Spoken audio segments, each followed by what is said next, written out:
રામ રામ ભાઈઓ, રામ રામ. અરે આ માગો છે મફતમાં લાડવા કે શું? અરે જો મરી રંગલી, અરે આ શું ઠેકડા મારતી આવે છે? તું તો મારી આબરૂ જાય એવું કરે છે. તારે ક્યાં આબરૂ છે? ઓ સારી, તો તારી આબરૂ છે. હમણાં મારી લાગી એલા તારો ભાત તારો કોઈના મફતમાં લાડવા વેચાયું બોલાય? અરે રંગલા, મને તો એવું લાગે છે કઈ ભવાઈ લાગે છે. અરે રંગલા રંગલી, આજે તો આપણે ગિરનારની ધરતી અને પાટણના રાજવી વચ્ચેની અમર ભવાઈ ભજવવાની છે. અલ્યા રંગલા, આ તો પેલો ગિરનાર જ્યાં ચડતા ચડતા મારા પગ ભીના થઈ ગયા હતા. હા, એ ગિરનાર ત્યાંના રાજા રાજશંકર હતા અને તેમના રૂપના આંબા જેવા સતી રાણક દેવી હતા.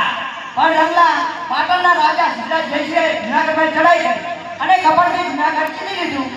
અરે રે, આ રાજાઓને પણ કાઈ કામ ધંધો નથી હોતો.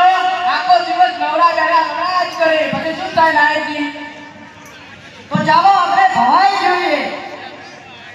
તાક થૈયા થૈયા તાક થઈ.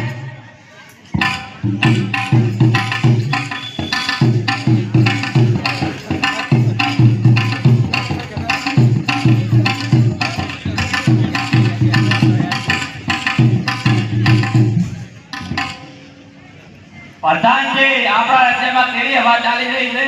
અરે મહારાજ, આપણા રાજ્યમાં ખૂબ સારી હવા ચાલી રહી છે. પ્રજા ખૂબ રાજી છે. પ્રધાનજી, તો આપણે હવે જાનને દાણદેવને ક્યારે લેવા જવાનું છે?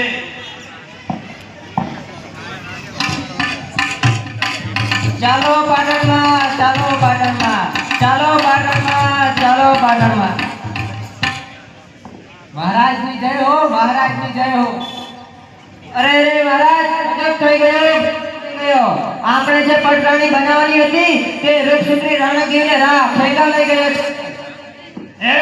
હું પાટણનો રાજા સિદ્ધરાજ જયસિંહ અને મારી રાણકીને રાહ ફેંકા લઈ ગયો. હા મહારાજ. નહીં મહારાજ, એના રાહ જેવા ટુકડા કરો. અરે રાવણે જ્યારે સીતાનું હરણ કર્યું હતું ત્યારે રામે તેને મારી નાખ્યો હતો. ઉપર રાખે અને મારી નાખે.